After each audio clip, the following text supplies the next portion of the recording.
மோடியை வந்து வாயிலிருந்து ரத்தம் கசிகிற மாதிரி ஃபோட்டோ போட்டது கேரவான். நவராணி அவர்கள் எங்கேயாவது எப்பயாவது எனக்கு அரசாங்கம் முழு அதிகாரத்தை வழங்கவில்லை, என் கைகளை கட்டி போட்டு என்னை வந்து வேலை பண்ண விடலை.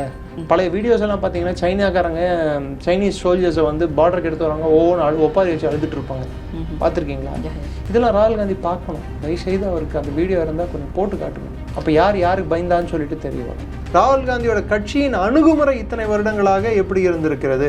உதாரணத்துக்கு ஆபரேஷன் ஜாஃப்னா நடக்கும்போது 1987 அன்றைய பிரதமர் திரு ராஜீவ்காந்தியும் அவர் குடும்பமும் பங்காராம் ஐலாண்ட் லக்ஷதீப்ல ஹாலிடே என்ஜாய் பண்ணிட்டு இருந்தாங்க. இந்தியா ஒரு பக்கம் கார்கில் வாரில் சண்டை போட்டு இருக்கும் போது இந்திய இராணுவத்துக்கு எதிரான பேச்சை அன்றிருந்த காங்கிரஸ் தலைவர் பேசினார்கள்.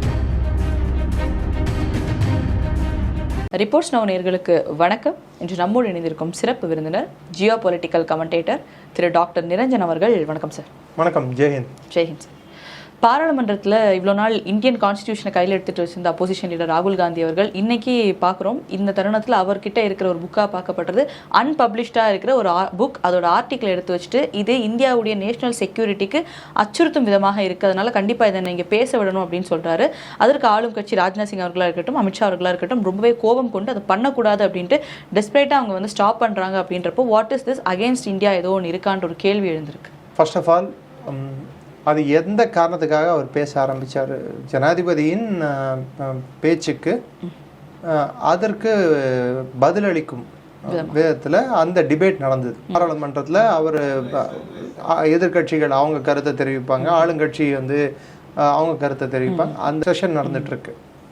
இந்த தருவாயில் அவர் வந்து சைனா சம்மந்தப்பட்டு 2020 நடந்த இந்தியா சைனாவுக்கு நடந்த ஒரு கிட்டத்தட்ட போர் சூழலை, ஈஸ்டர்ன் லடாக்கில் நடந்த ஒரு சம்பவத்தை, அதை அன்னைக்கு இருந்த இராணுவ தளபதி ஜெனரல் நவராணி வந்து அவர் என்ன புக்கில் எழுதியிருக்கார் என்பதை கேரவான் என்ற மேகசின் வந்து திருத்தி அவர்கள் தகுந்தா போல் மாற்றி அவர்களே பிழை பார்த்து அவங்களே வந்து எப்படி வேணும்னா அப்படி எழுதி பப்ளிஷ் பண்ணியிருக்காங்க.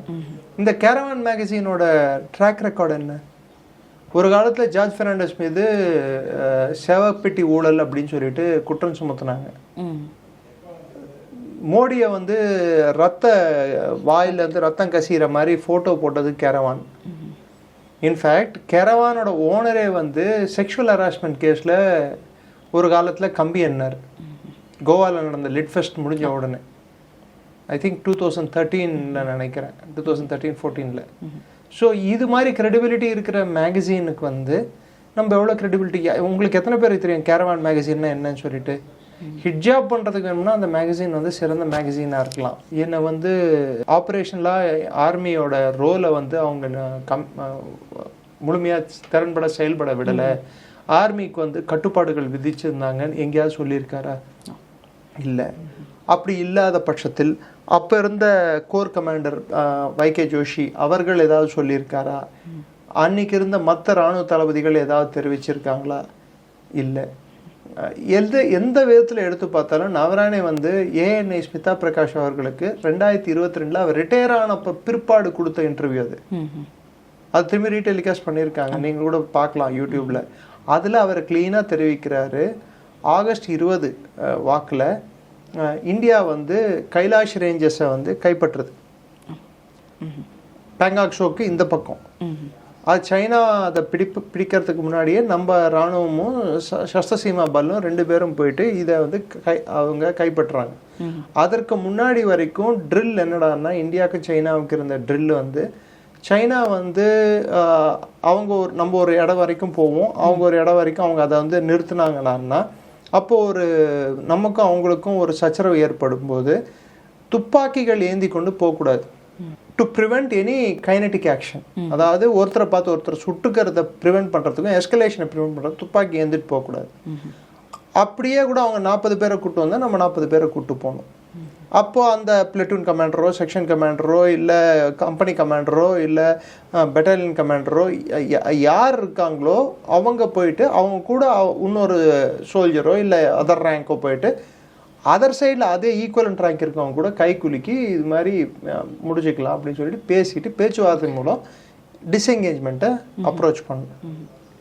இதுதான் ப்ரொசீஜர். இந்த ப்ரொசீஜர் வந்து பல ஆண்டுகளாக கடைப்பிடிச்சிட்டு இருந்தோம். ஆனால் சைனா வந்து ஆஃப் லேட் காங்கிரஸ் ஆட்சி காலத்தில் ரொம்ப தைரியமாக வந்துருச்சு அவங்களுக்கு. அவங்க என்ன பண்ணாங்க, சலாமி ஸ்லைசிங் ஸ்ட்ராட்டஜின்னு ஒன்று எடுத்துகிட்டு வந்துட்டு பை நம்பர்ஸ் நம்ம 50 பேர் அனுப்புனா அவங்க 500 பேர் வருது. கொஞ்சம் கொஞ்சமாக இன்ச் பை இன்ச் உள்ளே வருது. இப்படி ஊடுருவி 630 கிலோமீட்டர் அளவுக்கு இந்தியாவோட எல்லையை ஊடுருவினாங்க. அப்போ இருந்த பாதுகாப்பு அமைச்சர் பாராளுமன்றத்தில் ஃப்ளோர் ஆஃப் த ஹவுஸ்லேயே என்ன சொன்னார், எதுக்கு எல்லைப்புறம் மேம்பாட்டை வந்து நீங்கள் கான்சன்ட்ரேட் பண்ண மாட்டேங்கிறீங்க, எதுக்கு ரோடுகள் போட மாட்டேங்கிறீங்க அப்படின்னு கேட்டால், ரோடு போட்டால் சைனா வந்து ஆக்குபை பண்ணிட்டா அப்படின்னாரு திரு ஆண்டனி அவர்கள். இது யாரும் மறக்க முடியாது, ஃப்ளோர் ஆஃப் த ஹவுஸில் அவர் சொன்னது. அப்பேற்பட்ட சூழலில் இந்தியா வந்து ஃபார் ஃபர்ஸ்ட் டைம் வந்து சைனாவை ஐபால் டு ஐபால் கான்ஃபரன்டேஷனில் கல்வானில் பீகார் ரெஜிமெண்ட்டை சேர்ந்த சந்தோஷ்குமார் ப்ளஸ் 20க்கும் மேற்பட்ட வீரர்கள் வந்து நாட்டுக்காக உயிர் தியாகம் செஞ்சாங்க. சைனா தரப்பிலும் கிட்டத்தட்ட 40 வீரர்கள் உயிர் தியாகம் செஞ்சாங்க. அதனால் தொடர்ந்து ஒரு ஸ்டாண்ட் ஆஃப், கல்வான் ஸ்டாண்ட் ஆஃப்ன்ட்டு எல்லாருக்குமே தெரியும், அது நடந்தது. அந்த ஸ்டாண்ட் ஆஃபில் ஒரு பகுதி தான் இந்த ரெச்சின்லா இன்சிடெண்ட், ராகுல் காந்தி நினைக்கக்கூடிய அந்த ஒரு சம்பவம். அந்த சம்பவத்தில் சைனாவோட அந்த ஈஸ்டர்ன் லடாக்ன்றது வந்து ஒரு கிட்டத்தட்ட ஒரு பிளேன் மாதிரி.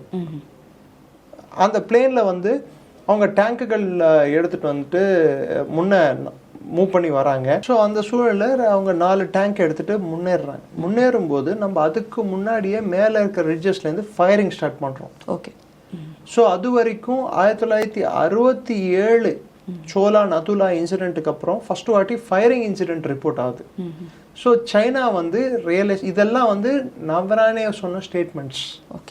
லிட்டரலாக அவர் சொன்னதை நான் சொல்கிறேன். நான் அப்போ என்ன ஆகுது, சைனா ஓகே சிச்சுவேஷன் வந்து முன்ன மாதிரி இல்லை, அப்போ India is ready for action, அவங்க சுடுறதுக்கு ரெடி, உயிர் சேதம் ஏற்றுக்க நம்ம ரெடியா அப்படின்னு யோசிச்சாங்க.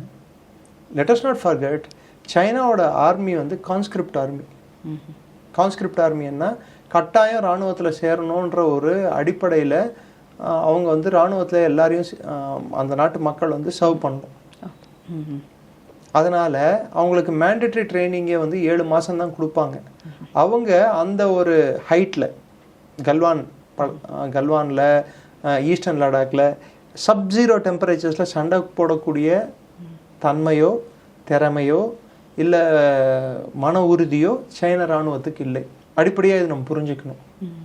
ஆனால் eyeball to eyeball stand off வரும்போது Indian army by sheer skill, நமக்கு இருக்கக்கூடிய அந்த பலத்தாலையும் நமக்கு இருக்கக்கூடிய துணிவாலையும் நமக்கு இருக்கக்கூடிய எக்ஸ்பீரியன்ஸ் அனுபவம் ஒன்று இருக்குல்ல, அதனால் அந்த அந்த கிட்டத்தட்ட இந்திய இராணுவத்தில் எல்லா வீரர்களும் அதிகாரிகளும் ஒரு டென்யூராவது மலைப்பகுதிகளில் சர்வ் பண்ணியிருப்பாங்க சப்ஜீரோ டெம்பரேச்சர்ஸில். ஸோ அவங்களுக்கு வந்து அங்கே சண்டை போடுறது ஒன்றும் பெரிய கஷ்டம் இல்லை. பட் சைனாக்காரங்களுக்கு கஷ்டம். பழைய வீடியோஸ் எல்லாம் பார்த்தீங்கன்னா சைனாக்காரங்க சைனீஸ் சோல்ஜர்ஸை வந்து பார்டருக்கு எடுத்து வராங்க, ஒப்பாரி வச்சு அழுதுட்டு இருப்பாங்க. பார்த்துருக்கீங்களா? இதெல்லாம் ராகுல் காந்தி பார்க்கணும். தயவுசெய்து அவருக்கு அந்த வீடியோ இருந்தால் கொஞ்சம் போட்டு காட்டுங்க. அப்போ யாருக்கு பயந்தான்னு சொல்லிட்டு தெரிய வரும். ஸோ இந்த சூழலில் தான் சைனா வந்து பின்வாங்குது. இதுதான் நவரானே சொல்கிறார். ஸோ அதில் அவர் சொன்ன மையக்கருத்து ஒன்று, சைனா வந்து முன்னோக்கி வரும்போது நான் வந்து டெசிஷன்ஸ் எடுக்க வேண்டிய கட்டாயத்தில் இருந்தேன். எனக்கு அரசாங்கம் கார்ட் பிளான்ச் அப்படின்ற வார்த்தையை யூஸ் பண்ண. கார்ட் பிளான்ச்னா பிளாங்கட் பர்மிஷன், அதாவது என்ன வேணாலும் பண்ணு அப்படின்னு சொல்லிட்டு பர்மிஷன் கொடுத்துட்டாங்க. இப்போ நீங்கள் என்னை இன்டர்வியூ எடுக்க கூப்பிட்டீங்க, நான் இன்டர்வியூ எடுக்க ஆரம்பிச்சிட்டேன். என்ன கேள்வின்னு சொல்லிட்டு உங்களோட எடிட்டரை போய் ஒவ்வொரு கேள்வியும் கேட்டு வந்தால் நீங்கள் என்ன இன்டர்வியூ எடுக்க முடியும்? முடியாது. கண்டிப்பாக போர் வந்து ஸ்டார்ட் ஆகிற வரைக்கும், ஒரு கான்ஃப்ளிக்ட் என்பது ஸ்டார்ட் ஆகிற வரைக்கும் ஆர்மியை வந்து ஈடுபடுமா வேணாமா என்பது அரசியல் டெசிஷன். அது டிப்ளமேட்டிக்காக தீர்த்துக்கலாம், இல்லை இராணுவ ரீதியாக தீர்த்துக்கலாம். அதாவது தூதரக மூலமாக ராஜாங்க ரீதியாக பேச்சுவார்த்தை நடத்தி தீர்த்துக்க முடியும், இல்லை இராணுவ ரீதியாக தீர்த்துக்க முடியும்னு சொல்கிறது. சரி, இராணுவ ரீதியாக தீர்த்துக்கணும்னு சொன்னால் அப்போ இராணுவ தளபதி, விமானப்படை தளபதி, கப்பல் படை தளபதி எல்லாரையும் கூப்பிட்டு நீங்கள் என்ன மாதிரி நடவடிக்கைகள் எடுக்கணும்னு சொல்லிட்டு பாதுகாப்பு committee, cabinet committee on security வந்து டெசிஷன் எடுக்கும். அந்த டெசிஷன் எடுத்தப்பறம் அந்த டெசிஷனில் என்ன சொல்லுவாங்கடான்னா, முன்ன எப்படி இருந்ததோ அப்படியே அந்த எல்லைக்கோடை மெயின்டைன் பண்ணுங்க. ஏன்னா இந்தியா வந்து இன்னொரு நாட்டோட பகுதியை போய் பிடிக்கிற பழக்கம் நம்மளுக்கு இல்லை. நமது எல்லைகளை காப்பாற்றுங்கள், இதுதான் ஒன்லைன் மேண்டேட் கொடுப்பாங்க. அந்த ஒன்லைன் மேண்டேட்டை கொடுத்த பிற்பாடு ஸோ ஆர்மியை வந்து அங்கே டிப்ளாய் பண்ண ஆரம்பிச்சிருவாங்க, அங்கே இறக்க ஆரம்பிச்சிருவாங்க. ஆல்ரெடி கேஷுவாலிட்டி நடந்துருச்சு, 20க்கும் மேற்பட்டோர் வீரமரணம் அடைந்து விட்டார்கள். ஸோ சண்டை லிட்டரலாக ஸ்டார்ட் ஆன மாதிரி தான் அது. அப்போ கவர்மெண்ட்டோட ஸ்டாண்ட் என்னவா இருக்கணும்? கவர்மெண்ட்டோட ஸ்டாண்ட் வந்து சிச்சுவேஷனை திரும்பியும் நம்ம கையில் கட்டுப்பாட்டுக்கு எடுத்துகிட்டு வர்றது தான் அவங்களோட. அப்போ ஆர்மிக்கு என்ன சொல்லியிருக்காங்க? கார்ட் பிளான்ச் கொடுத்துருக்காங்க. கார்ட் பிளான்ச்னா நீங்கள் என்ன வேணாலும் பண்ணுங்க, ஆனால் நிலைமை நம்ம கட்டுப்பாட்டுக்கு வரணும், நம்ம பகுதி நம்ம கண்ட்ரோலில் இருக்கணும். இதுதான் அதோட அர்த்தம்.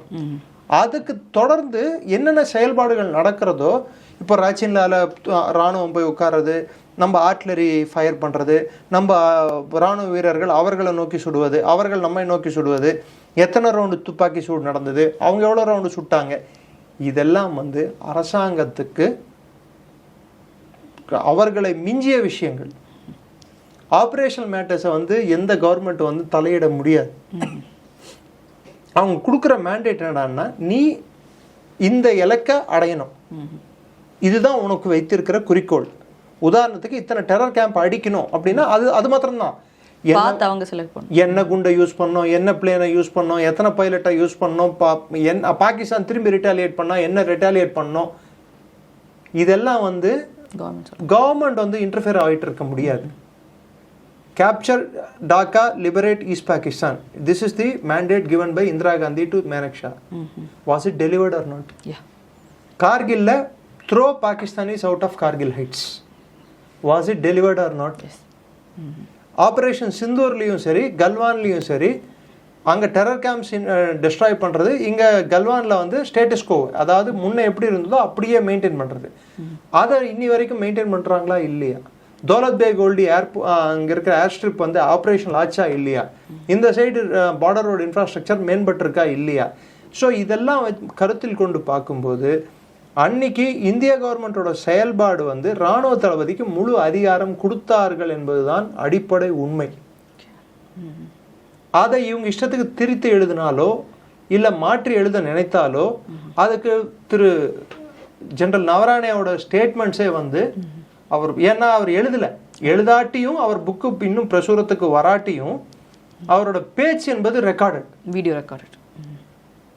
அது ஒரு வாட்டி ராகுல் காந்தி அவர்கள் பார்த்தால் நல்லா இருக்கும்ன்ட்டு என்னோட கருத்து, மக்களோட கருத்தும் அதோ தான் இருக்கும்னு நினைக்கிறேன்.